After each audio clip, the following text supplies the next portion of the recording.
ordering food. Got it. Ordering food, navigating our communities.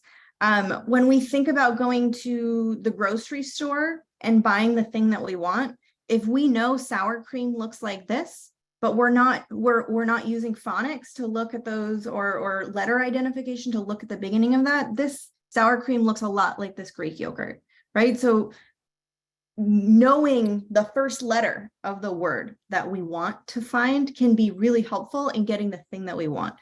So literacy skills transcend all the aspects of our life in modern society, and it should be considered a life skill. And I bring up that word life skills because sometimes our students are placed in classrooms that are considered life skills classrooms or non-academic content classrooms.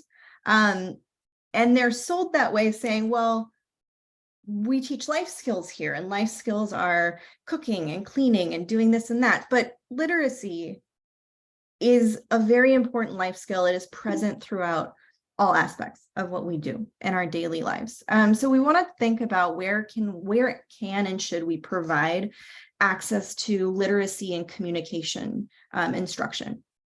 And I just want to talk a little bit about the importance of providing that instruction in a natural setting. The natural setting could be a classroom, it could be a community, but it's a natural place where literacy instruction is happening, right? And I want to talk about the general education classroom being one of the best places to receive that instruction. And that's because that general education classroom is a language and text-rich environment. There's language all over the walls. There's language being used between students. There's language being used between adults and students. There are books all over the place in these classrooms. There's also many responsive communication partners. So, and I've highlighted here, it's important that those communication partners, those peers, are familiar with students' communication devices, right? So if we have communication partners, peers, but they're not familiar with students' communication devices, that decreases access. But we have many peers in that space who are using oral communication. We have increased opportunity for natural communication and literacy instruction. Literacy instruction is happening throughout the day in these spaces.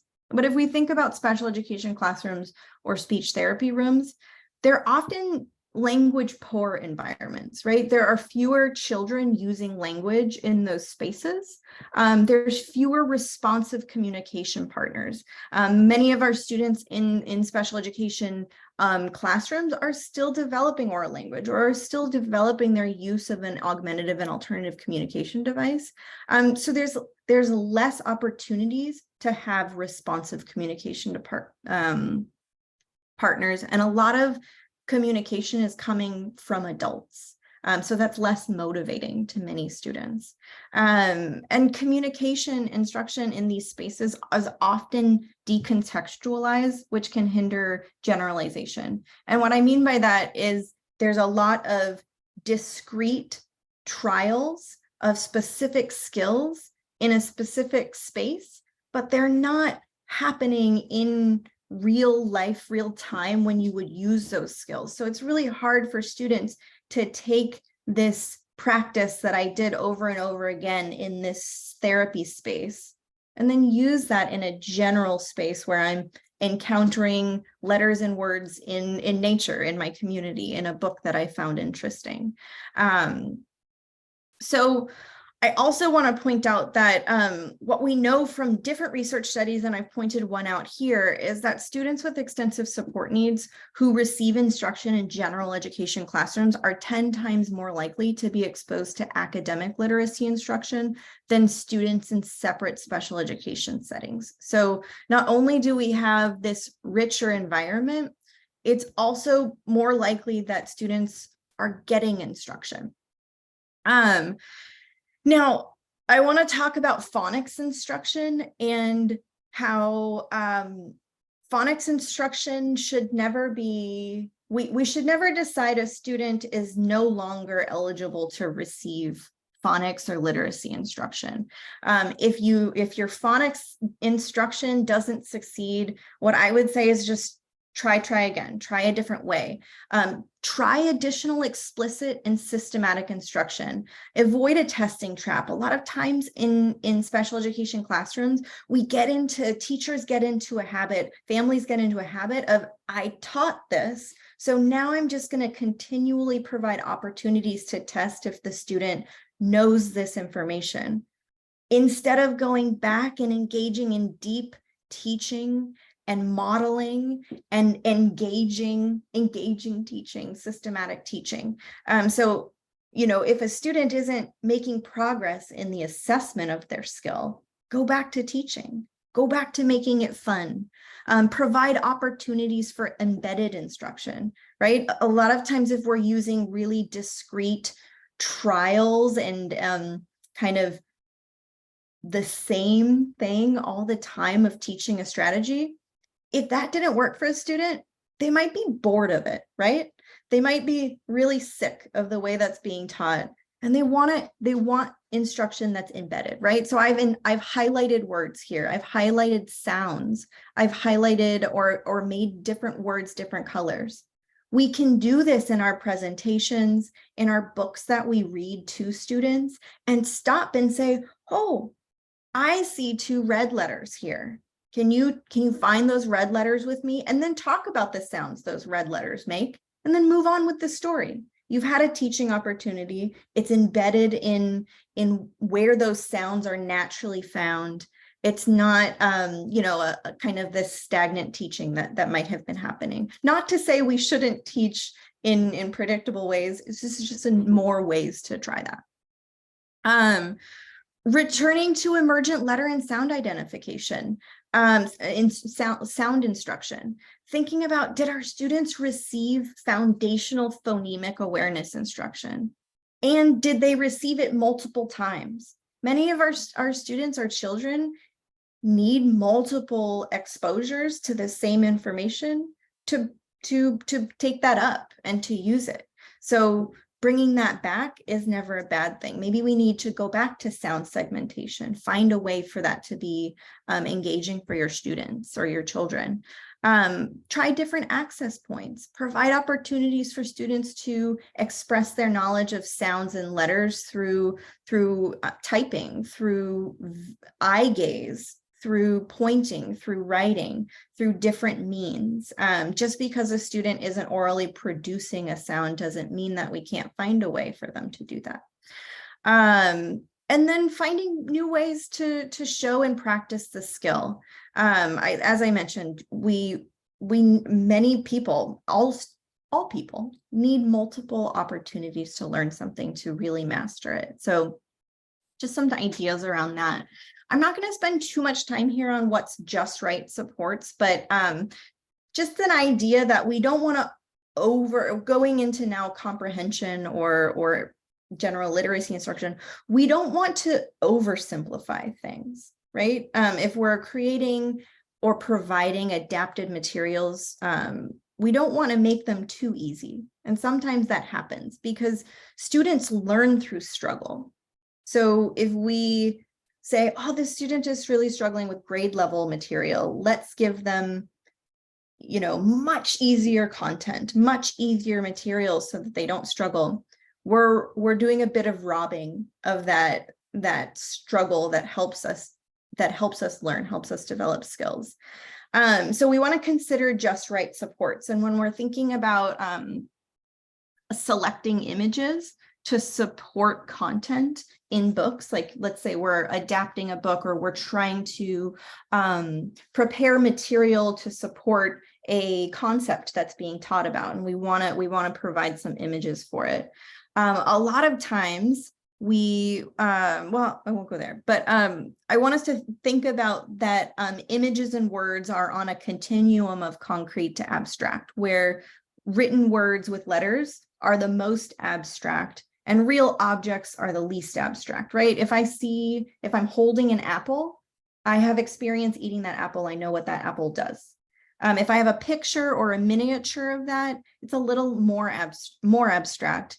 And then line drawings are even more abstract, right? So we want to know where the appropriate challenge level is for our student when we're adding pictures to things.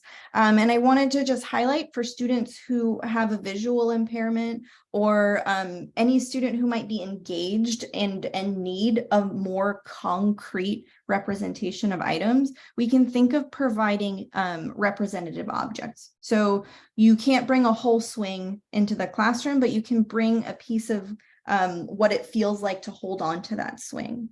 And there's a good amount of research behind how miniatures are actually not as supportive as representative objects, because if I'm touching something and I'm looking at this little house, if I'm a student with a visual impairment and you give me a tiny house, I'm not seeing my house as a thing with a pointed roof, and I'm not feeling all the windows and all of that. I'm thinking of what it feels like to enter my house, or something that represents my house. So thinking of replacing miniatures with a representative object like a handle, or something that the student would tactily engage with to support that comprehension of what you're writing.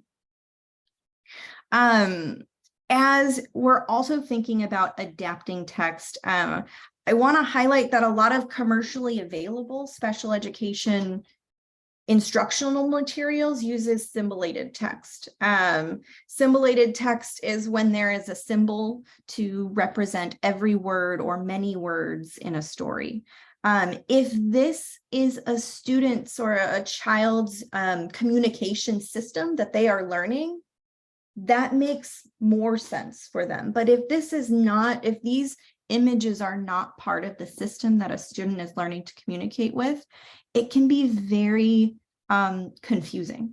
So if I have a student who is developing their literacy skills for reading with phonics, they're not yet reading these words at the bottom. What that student independently sees, I'm like covering it up on my screen, but I want you to just imagine what I see is bowl of beans, happy people, a ball in a box, an arrow, a person at a desk, another ball in a box, maybe a church, right?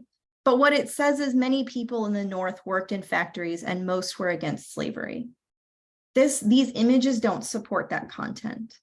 Whereas if I wanted to support the comprehension of that content, I'm better off using real images to represent. This is what a factory looks like. This is what people working looked like.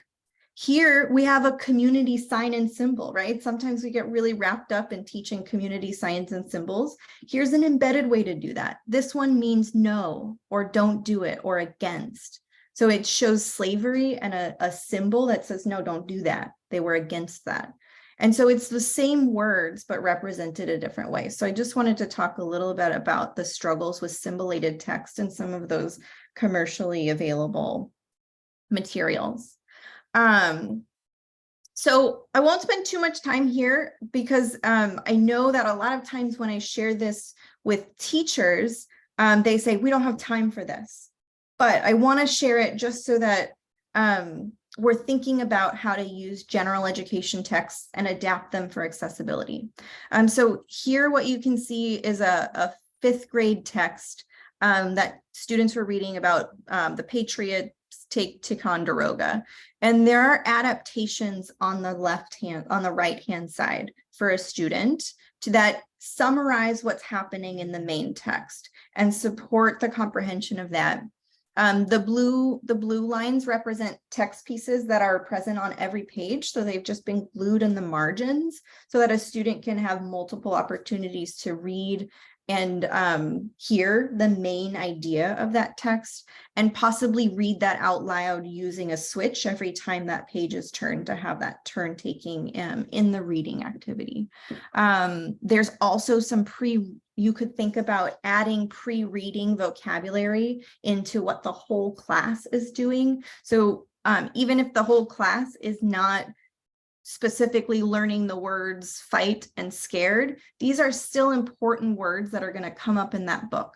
And so having a brief pre-reading discussion about those vocabulary words and what's coming in the book is not only helpful for our students who are working on learning those vocabulary words, but are also supportive for activating prior knowledge of any student in that classroom. Not to mention the addition of images supports not only students who may be not reading that text independently, but also students who are who benefit from the engagement of having images, who are learning English, who enjoy seeing images. So, you know, a lot of these supports are good for everybody. You can see here other ways of adapting books rather than in this past slide, the adaptations are pasted right into the margin of the book or can be added with sticky notes. That's one way I used to do that to make it quicker. Here is a standalone adaptation of a book. So this is a book called Esperanza Rising, and you can rewrite those chapters or use some cliff notes to quickly simplify the content and add pictures to support student comprehension if a student needs a more independent reading level version of the book that they're going to read independently or with an adult. And you can see here you can do more and more simplified versions, some with highlighted words to indicate which words the student might read independently or which words they're working on reading independently or with support. So you might be thinking, oh gosh, that would take a lot of time to create. And that's what a lot of teachers say when I talk to them about creating these materials. So I wanted to share a few strategies that take very little time, but create a lot of access, both for communication, comprehension, and participation in what's going on in that general education space. So this is a whole group support strategy where if we're reading a book, this example here is from a book called By the Great Horn Spoon, and I have resources to provide at the end of the slides. So that's why it says resources provided. But what this is if we're reading a chapter of a book, what I would do is create a PowerPoint with one picture that represents each major event in that chapter. So in this chapter of this book, these miners arrive at this place called Hangtown Creek. They check into a hotel, they write letters to their family, and then they start panning for gold. If I were reading this book to my class or I was having the students read it aloud, I would display these images and I would point at them on the board as they were happening. But I'd also have these cut up and available at any student's desk who might need them as answer supports or comprehension supports or supports for sequencing, right? So we can ask questions using these that don't require any oral communication, right? We can say, hey, where are they right now? Are they panning for gold or are they at the hotel? So having something like this, which takes just a few minutes to do on Google, provides a whole group comprehension support, support for small group discussion or activities. These can be used as communication supports, can help students summarize what's happened, sequence events, response options, and also writing supports. Students can express their opinions, knowledge of the story through having these and other communication supports. Creating book boxes is another strategy that takes a little bit of time up front, but can be used in a lot of different ways. So here's a book box for the giver. What a book box has in it, or a book bag, is a bunch of items that represent things that are happening in that story. As a fifth grade teacher, my students read The Hatchet, and this is not my book bag. This one's from Google, but I used to have a book bag, and all students had access to the book bags, but certain students had them on their desk when we were reading, and they had a job that anytime they heard one of the key words, they had to hold up that object. right? And so that is a listening support strategy. So now, the student knows, hey, if I hear the word hatchet, I'm supposed to hold out the hatchet, and my teacher's waiting for that. Those can also be used for almost all of the same strategies that these were used for: communication supports, sequencing, where did they go from where to where, general comprehension supports as well. Oops. Elena, how am I on time? I forget what time I'm supposed to be done talking. So sorry. We're really good on time, I think. Okay, great. Another 15 minutes or so, and then Okay, we have questions and answers. Yeah. Perfect. I'm just trying to make sure I don't rush, but also get. Please don't rush. Yeah. Okay. So another strategy that we can think about integrating into our classrooms is book boards, or our homes, is book response boards. So this would be, and this is taken right from a research project, not that I did not do, is from Hudson and Browder 2014. But what you can do is create book boards or response boards for common things that are going to come up across a whole book. So having a page of characters in that book that the student can use to talk about the characters. This can be for all students in the general education classroom, just having that available at each desk pod or in certain spots in the classroom, and creating a board for what tells about and teaching students that what questions tell about a thing, why questions tell about a reason, when tells about a time or a date, where is a place, and then having those boards to support that, and supporting students to pull out the right board when they hear a question, or use them as general communication when they're in small groups about a book. And yeah, has anybody ever used any of these three strategies or seen these three strategies, or have questions about those three?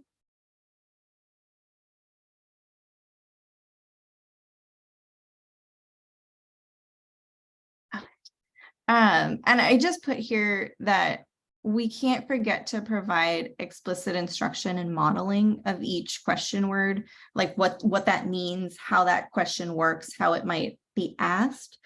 Because sometimes we ask these questions and we haven't explicitly taught what tells about a thing and who tells about a person. And so they just keep that in there, because we can make these supports, but if we just give these things to students and we don't teach them how to use them or what they're for, we fall again into that testing trap of just asking questions over and over again and saying, oh, the student's not responding correctly, but we haven't taken the time to teach that. Okay, this slide is all about whole group strategies that can support access and participation. And I talked a little bit about this earlier, but whole group is the time for embedded instruction. Sometimes folks are concerned about students being fully included because they feel there's not enough time for intervention and that one-on-one direct and intensive intervention.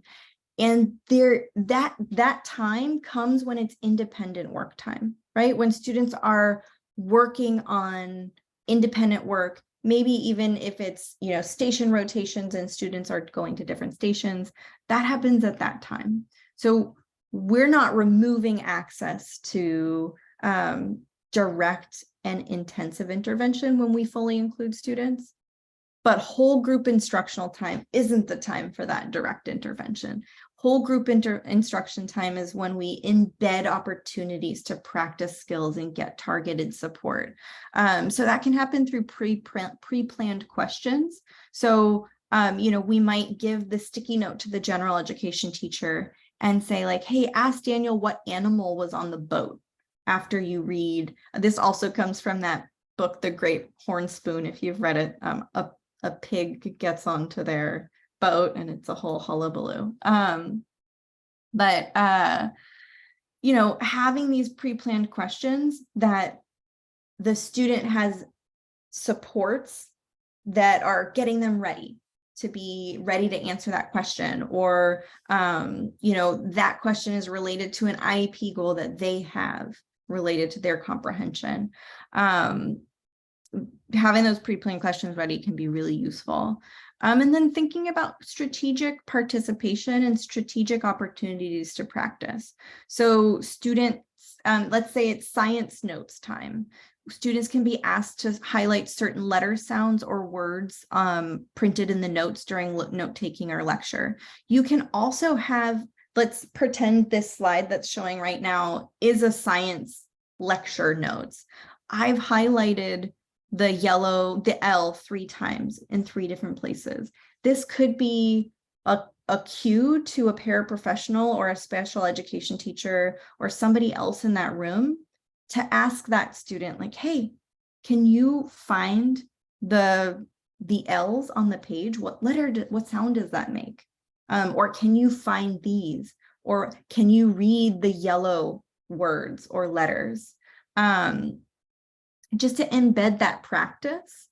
Or it could be something like the teacher says to the whole class, I'm highlighting the word magnet in the notes, MAGNET. I spelled it out, right? And that spelling out is an agreed upon signal to paraprofessionals or special education teachers or peers in the room to say to the student, can you find that word magnet? It starts with M, or whatever area that student is working on. So having signals between the general education teacher and the group on what supports are needed and how to embed that practice.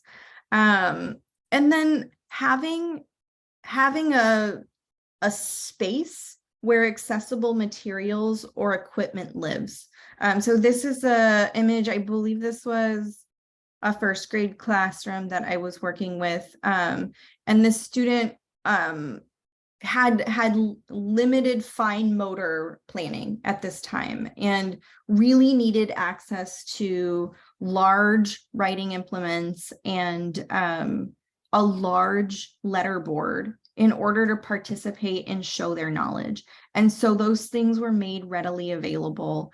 And you can see here, this is like a tackle box full of magnetic letters, some bingo blotters. There were math manipulatives in here that were larger, so that student could participate in all of the activities that were happening, but do so with materials that were accessible to them more independently, that didn't require as much fine motor planning. And I just point out that this label maker was there so that when the student typed out what they were thinking on the very large letterboard, that another adult or a peer could put it into the label maker so that could be put onto the student's work samples. So thinking about making an accessible space with materials. Those are the strategies that I wanted to talk about. I want to talk before I end just a little bit about planning. So we can have all of these supports and strategies, but if we haven't planned how we're going to use, how and when we're going to use them, they often won't get used. And so I want to talk about creating a participation matrix. And this is a planning tool that IEP teams can use. So general education teacher, special education teacher, families, related service providers, paraprofessionals, where we look at what goals the student has down the left-hand column. And then on the top, we think about what school activities and what home activities might be reasonable times to embed natural practice with those goals.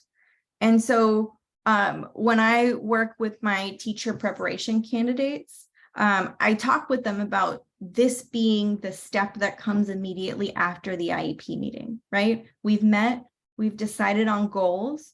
Now we're going to sit down and figure out exactly how we're going to support this student over the next year to work on these goals, both through our teaching and our practice. So here's an example of a student who is working on using their AAC device to identify quantities of more, less, and the same. So we're thinking throughout the day, during ELA, during English Language Arts, how can the student practice and learn how to use that? And one way to think about that is during whole group book discussions or presentations with materials. Teachers could add at least one slide that depicts characters from that book holding or engaging with different amounts of items, right? Usually any chapter of a book or in science or social studies, we can find a time to talk about quantity or just put a picture up there. It doesn't have to be something the whole class is engaging in for a long time, but it's an indication to one student that it's their turn to respond, to use their device to talk about what's going on up on the board, and it's predictable. So that can be integrated into the ELA class, where there's just one time per day, something related to quantities, and the book being read is up on the board. Math is one of those easier ones, right? It's a math goal, so we can obviously find ways to do that. But then as a team, including you guys as family members, we're also talking about, well, how can you support this at home in natural ways that don't that are meaningful for you and your families.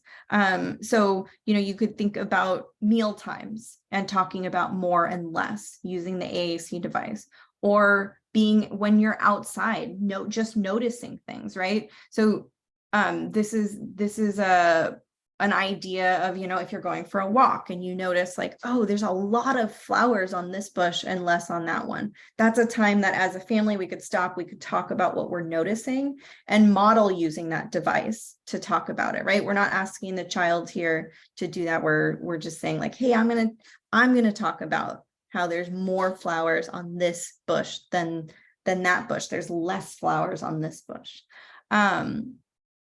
So this is a tool that I find is really useful for teachers, particularly to understand, okay, we've got these IEP goals. Now, how are we working on them in natural ways? And then this is the last strategy or planning tool that I want to talk about. And it's less related to one individual student and their IEP goals and more related to planning supports by unit. So this is a tool a general and a special education teacher would sit down and think, okay, in this next unit coming up, this is a high school example, we're talking about plot elements. That's what we're really focusing on for the next several weeks. We've got several students in this class with IEPs that are going to need additional supports. Let's think about what their, I cut off the bottom, there was more examples. But we think about what vocabulary we're targeting for those students during that particular unit, what IEP goals they have that might be connected to what's going on in that unit, how we're assessing that, and what individualized supports each of those students might need. And part of what's wonderful about this is that we actually have the teachers now talking about what individualized supports and materials might need to be made. But this is also something that can be given to any other adults that might be in the room, like paraprofessionals, because a lot of time our paraprofessionals are sent to support students to access different spaces, and they're given very little information about how to support students, what materials are available, what those students should, what the participation should look like. And so that results in different things, right? Sometimes it results in over support, and sometimes it results in under support or lack of promoting participation. So I think this is just one tool that can be really useful for that. And that's all my slides. But I just wanted to leave you with, if you take a picture of this or go to this Google site, and I'll just share my screen in a different way really quickly. So if you go here and I don't know why that doesn't go, hyperlink, open hyperlink. This is a website called Access Connection that some colleagues and I put together. It's resources from teachers mostly in Southern California, but a variety of adapted materials, but also all of the templates that were just shared, and a much longer version of this presentation are available here. So here's that participation plan. Here's the sailing chart and example if you wanted to use those. But there's also a lot of different adapted books. So any of those examples that I showed earlier, here's the hatchet. So there's some all the picture vocabulary that goes with the hatchet, and the book written in different difficulty levels with questions. So this is just a shared drive of resources that you might share with teachers or you might use yourself. I will mention that this is a crowdsourced community source website. Anybody can put stuff here. And so some of it is not good. Some of it is great. Like any website, you have to use your own professional judgment on if you think a material is good.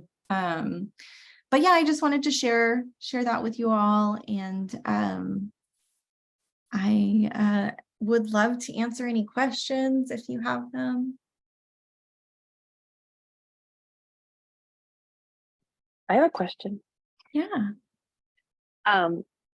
So we know that a big part of reading is understanding phonics. And how do you know a student that is non-speaking or non-verbal is learning phonics? How do you teach them phonics? That's like a big topic, but yeah, I think it's all about creating access points, right? So providing instructional opportunities and then structuring our practice so that it meets the communication modes that student currently has the most control over, right? So if that's having 3 letters in different spaces and asking the student to look at the one that makes the sound that you're asking about, that's one way to check that. If it's pointing, or it's really dependent on the student and what their current access to expressing themselves is, and really digging into what is that method that is easiest to that student right now, and creating a space where they can express themselves in that way. And would you, like, if they use an AAC device, can you learn, is that one way to sort of learn phonics, by asking questions like, you're looking at, say, the vehicle page, and which vehicle starts with the letter that makes the sound for like fire truck? Yeah, that's one way you could do it. Yeah, absolutely. You might have that AAC device here and we're exploring it together, but on the side, I have a QWERTY keyboard or I have a letter board, and I'm saying, oh, do you like the excavator? That starts with E. And I'm just modeling that, right? And I'm saying, oh, E. I see the picture of the excavator and I see the E right below it. I'm touching the E. Can you touch the E with me? And going through a lot of that, okay. And finding spaces in the community to talk about letters and talk about sounds, and break up words. Excavator is a really long word, but we might We might find like, oh, this is the page with all the cars.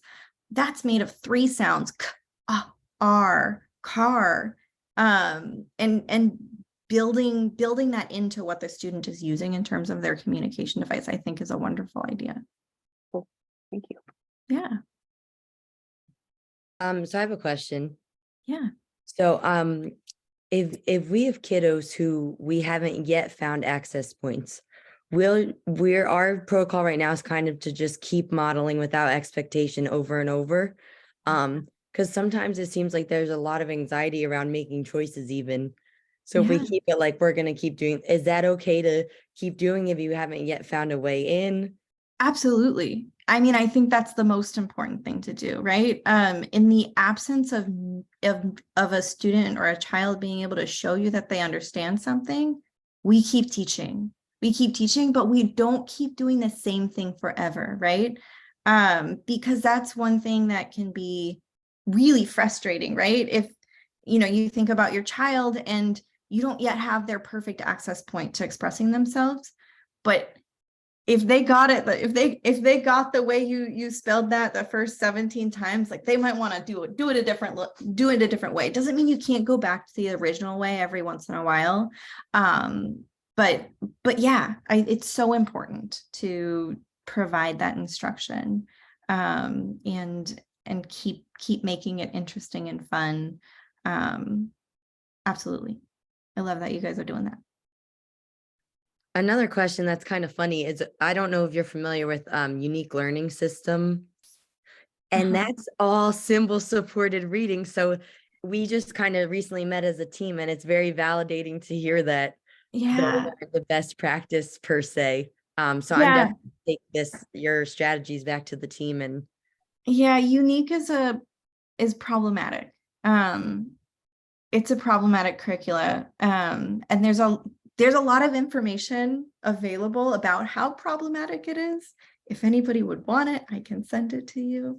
But can I send you an email? yeah, if you put your email in the chat, I'll send you an email with some like research you can share. Yeah, let me just copy that. But yeah, symbolated text is really problematic, because those particular symbols are very abstract and quite confusing to most people. But yeah, other questions?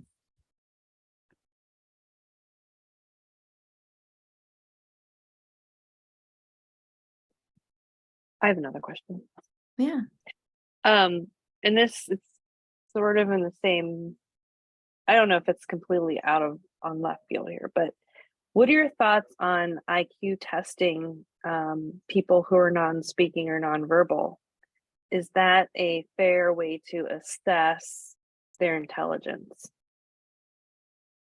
I don't like IQ testing in general.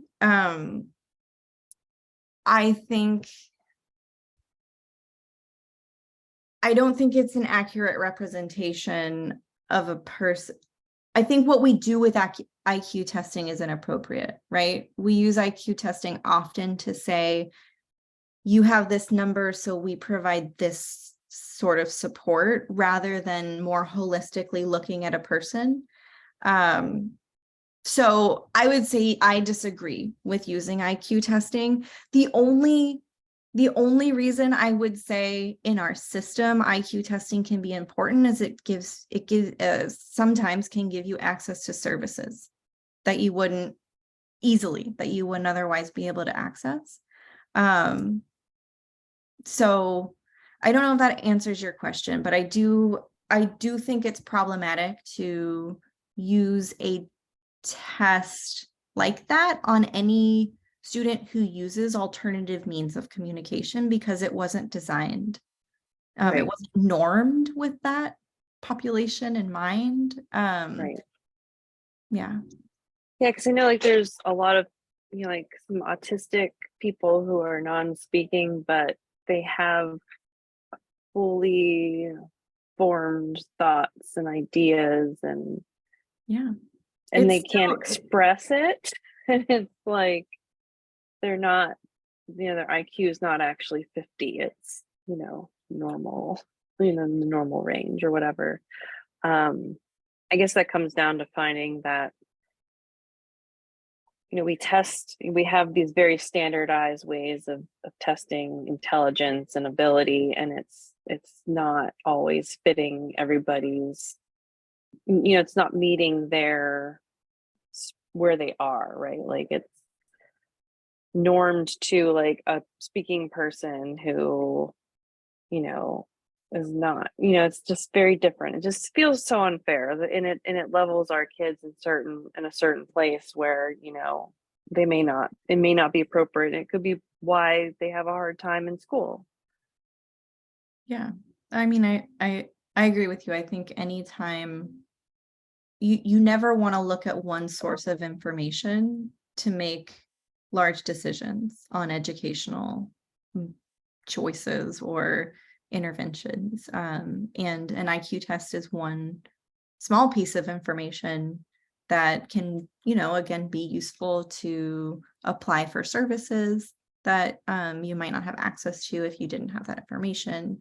But in terms of making educational decisions, I don't think it should be used as the primary factor in decision making. Kind of a follow-up questions on Michelle's. When we get assessments for our kids with more extensive support needs, exactly like what Michelle said, like there is very little option for non-speaking assessment. Like I think there are tests that have the options like, okay, this kid is not speaking, so give him other options to answer questions. But in my experience, like my son is not speaking. Those tests were not available to us somehow. I don't know. So he tested, like when he was assessed, he was really low. And that was like, I don't know. I feel like he can do so much better if he had a different assessment. Yeah.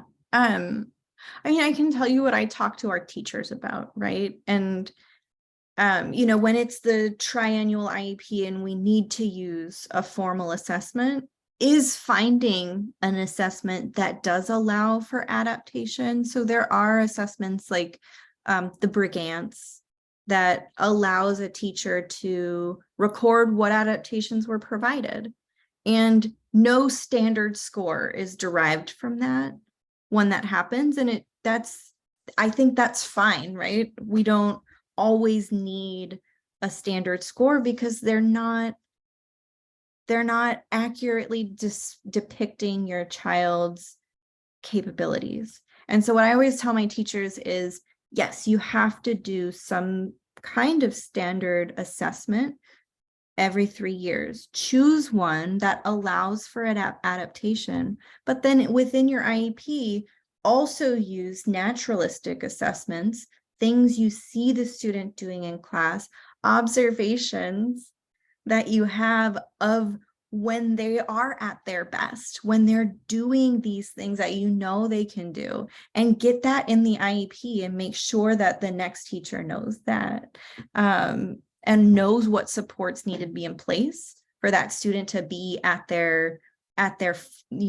best potential in that moment, best place for success. And so I always try to support the teachers to say, like, yes, there is some formal assessment, but we also have to provide a lot of qualitative information about what the classroom looks like, what the supports looks like for that student to access, to communicate, to participate. I don't know if that's helpful, but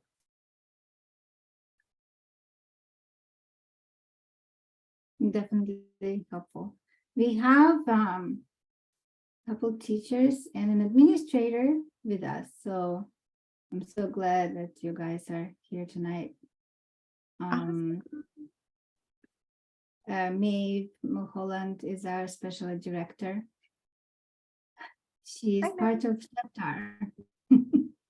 Thank you so much. Thank you for your presentation, Samantha. I just downloaded your dissertation. My dissertation? Yeah, I just downloaded that. I'm looking forward to looking at My it. dissertation is all of that, the adaptations that are pasted into the book. If you want a more summarized version of that, I can send it to you. Yeah, no, I just, very long. I will, I know I won't read it beginning to end, but I like to look at it and look at the findings. So thank you so much. And I'm so pleased this is being recorded, because when it started, in the back of my mind was, is this being recorded? Is this being recorded? Because this, I think, will be really awesome for us to be able to refer to with some of our teachers. I know the group Allison talked about.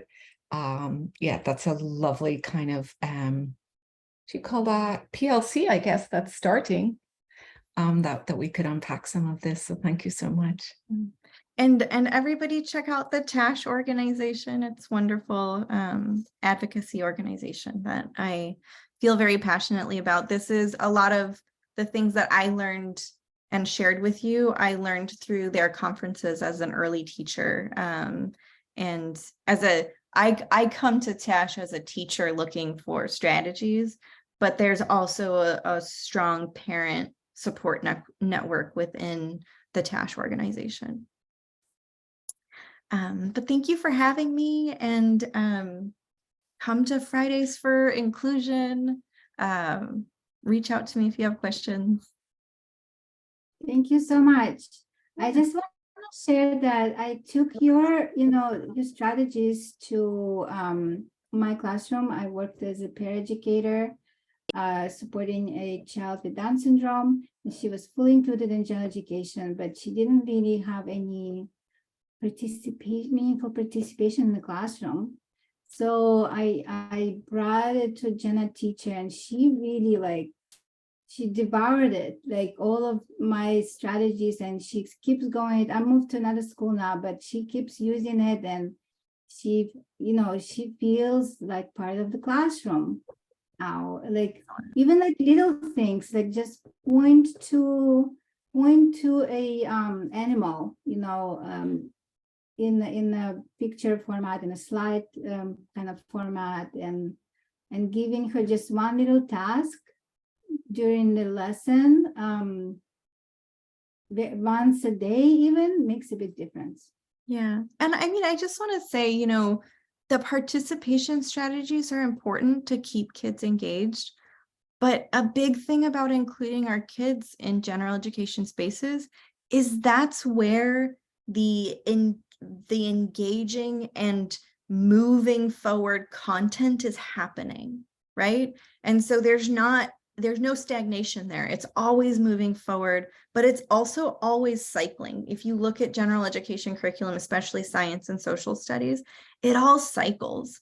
And so we can usually make connections back to something we covered before or what have you, but sometimes we forget, like, there's good instruction happening there, and having our kids present for that is meaningful in itself.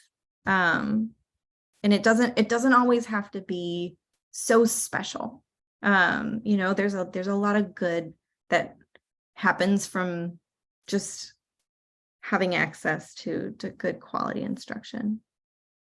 Yeah, I also want to add that in Redwood City, I feel like they're very welcoming community, and then all, our general education teachers welcome every student, especially students who need more support. But sometimes we need that extra step to make it meaningful for that student, because just having him in the class is not enough, right? For example, like my son is included half time in gen ed, but then the teacher, I don't know, he relies on the aide a lot. Like he thinks the aide is kind of like mediator. And I asked him, like, does he have time when you ask like questions, like after book reading, like do you everybody gets like a popsicle stick, right? And then they like, okay, John, like, what did we read about? Like, and then they answer questions. And I said, do you give that opportunity to my son? And he never thought about it. He didn't even have a popsicle stick. Mm. But he didn't think about that piece. He think that just enough to have him in the classroom.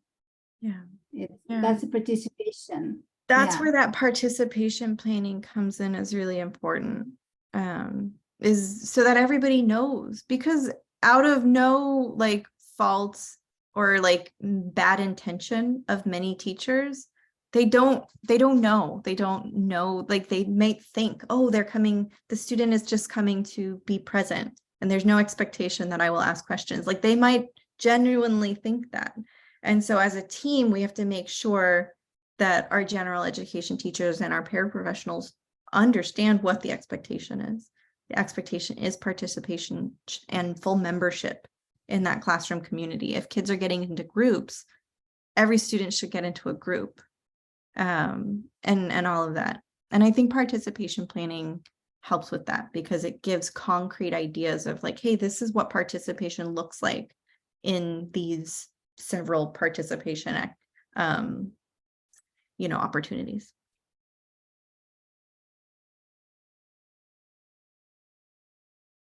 Nora, yo tengo una pregunta. Toda esa información la podemos encontrar en español, lo que viene siendo Access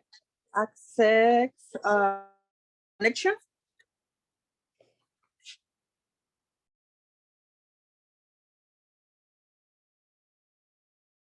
Can someone translate? I didn't make the PowerPoint in Spanish. I can work on translating that if that is what we're looking for. I meant to do it. I just did not have time to get it all translated. Did you understand what Alejandrina asked? Some of it. But I did. Yo me refiero a la página que ella presentó, Nora, donde viene la información de Access Connection. No, that one's not. La No, página de web. actually, it is. The Oh. Access Connection has a Spanish option. Does So it? Ms. Reyes is sharing that Access Connection has a Spanish option. She wasn't referring to your presentation, but thank you for bringing that up.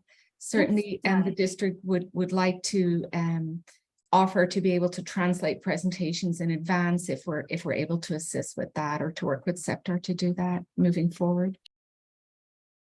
But I didn't know the Access Connection could be translated. I wonder if it also translates the material. Oh, gracias. Gracias a usted también, señora.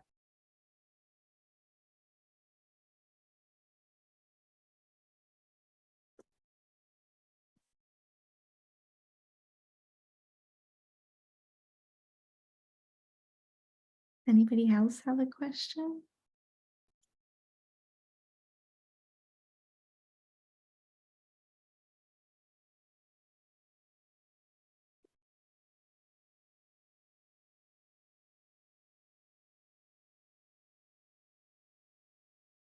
Thanks so much for having me.